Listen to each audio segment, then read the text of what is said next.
Yasmin. And I'm Olivia. And today we'll be talking about bone repair and explaining all the steps in it. We're creating a skit of us playing football and me fracturing my arm, and we'll be going through each step very detailed and explaining all the cells and attributes contributed with bone repair.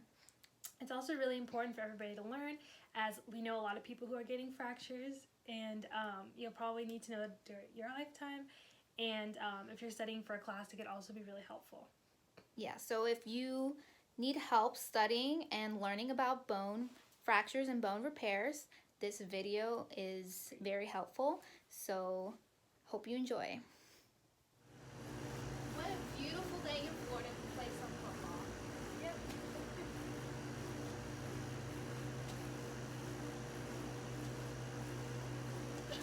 Ow! Oh my gosh, are you okay? No. I think you hurt my arm. You need help? Yeah. Oh, my arm. I'm so sorry. I didn't mean to hurt you. I think I fractured it. Don't you think Well, it really hurts. I think we should probably go to the doctor. I think so too. I'm sorry. Man. I don't even have insurance. I'm sorry. I really didn't mean to. I feel bad. If you want, I'll help you pay for it. Yeah, or else I'm suing you. Okay, so here, Yasmin, is your bone, which is an oblique fracture, which is going to take up to 6 to 8 weeks to heal. And so you can really understand how the process works, I'm going to explain to you how your bone is going to heal and remodel. Okay, so I first think we should start off by saying, talking about osteoblasts, osteoclasts, chondroblasts, and fibroblasts, and how they play a really big role in bone healing. Oh yeah, I learned that in class. That osteoblasts build up bone, osteoclasts break down bone, and chondroblasts build cartilage, Yep. and fibroblasts build up collagen fibers. Yep, you're 100% correct. Wow. So let's start talking about the steps in bone healing. I remember my teacher talking about it, but I want to get a full understanding of this, especially since it happened to me. Yeah, let's give you a refresh. Okay. Well, I remember the first step when a bone breaks. The first thing that will happen is it will form a hematoma, which is like a fancy word for a bruise, which basically means that the bone will start to inflame, and then bleeding will happen and the hematoma will form. And you can go with the second step because I'm having trouble remembering the second step. Okay. Well, and phagocytes, which is the white blood cells, will come in and clean up the area, removing all the germs and other Foreign invaders, right? foreign invaders that have come in, and So basically they clean up everything that has happened. Oh yeah. I think after that, a fibrocartilage tissue will form, which basically where chondroblasts comes in, and that's where cartilage is placed. And cartilage is then gonna turn into bone.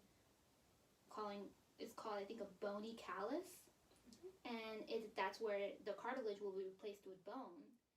I'd like to discuss the events that can affect and impair the healing process. such as blood supply, general health, as in eating the right foods, drinking a lot of water. We have a great example right here of a lot of different veggies and vegetables and stuff that are essential. You have to eat your greens. And also age and infections.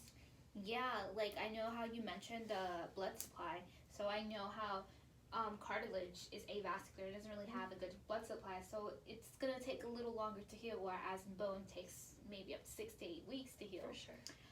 In age too, like you said, so obviously a child's bone's probably gonna heal a little faster than the elderly's bone, because obviously a child has, better regeneration of bones and stuff, and the eating greens, it's good for you guys. So make sure we're eating healthy, and make sure that we keep ourselves hydrated and keep ourselves well rested too.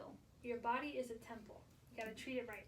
Yeah, I mean, like if you just fractured a bone and you're out there playing and not resting, it's obviously not going to heal well as well. So you have to make sure you rest your arm and or leg or whatever bone that you fractured, so it can heal properly.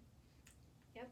And these are all the events that will impair the healing process. So if you have a broken bone or fractured or sprain, anything, just make sure that you take effect of all these stuff. That is completely healed, we can play football again.